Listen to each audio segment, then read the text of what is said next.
Hello, Dawn Moore at Allegiance Title Company, and today I want to talk about a question that was asked of me after an agent had watched my video blog and heard me speak about today's use of cash contracts to attract sellers in this day of multiple offers.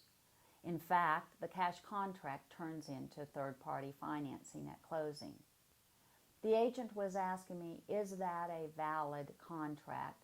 Did the other agent representing the buyer represent something that was false, and is that wrong?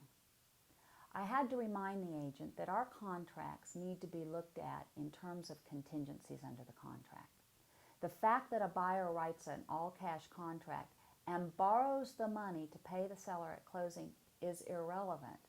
The difference is the buyer has no contingencies if in fact they can't borrow the money to pay the seller at closing, and the buyer is in default at that point.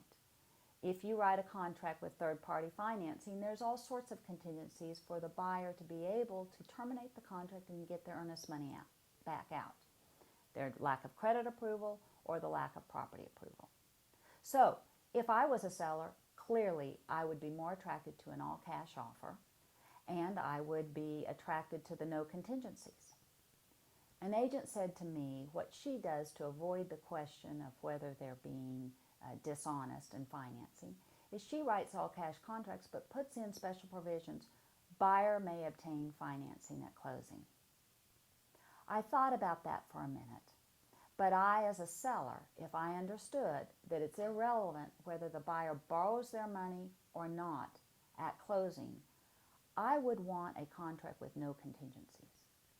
I'm afraid by adding that provision in special provision, and I as a seller agreeing to that special provision, I have built back in the contingencies for financing that are already under the contract.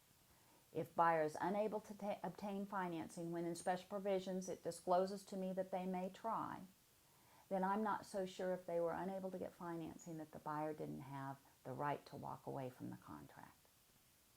As a seller, as a listing agent, I recommend that if you receive cash contracts on your property and you accept them, do not insert any special provisions stating that the buyer may seek financing. That's a better contract for the seller, and I hope this helps you in this day of multiple offers. Let Allegiance Title please be your resource. We would love to work with you, and we're here for your closings. Thank you.